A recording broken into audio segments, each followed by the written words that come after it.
Hawa mbuzi jamani wamezaliwa na mama mmoja, tena huu uzao wake ndio wa pili, na mama yao kaenda polini, lakini unaona watoto wamezaliwa kama ilivyo.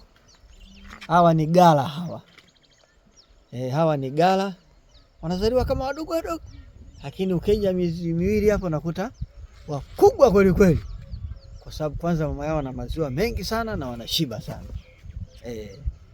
Na hawa uzuri wao wanapenda kuishi mazingira yoyote, yaani popote pale Tanzania wanaishi hao, kwenye ukame, kwenye hali kama mikoa ya pwani wanaishi vizuri sana, kwenye joto, kwenye baridi wanaishi. Unaona? Kama unawahitaji tunazo, hii mbegu tunayo. Kama unahitaji takusafirishia popote pale ulipo Tanzania unazipata hizi.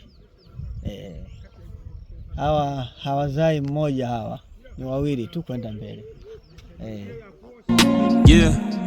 Settle down. Settle down. Yeah. Nite traveler, mimi msafiri, ikiwa mvua kwenye upepo jua kali. Nimezaliwa nihubiri injili, mimi chaguo la Mungu, nina kibali, nafanya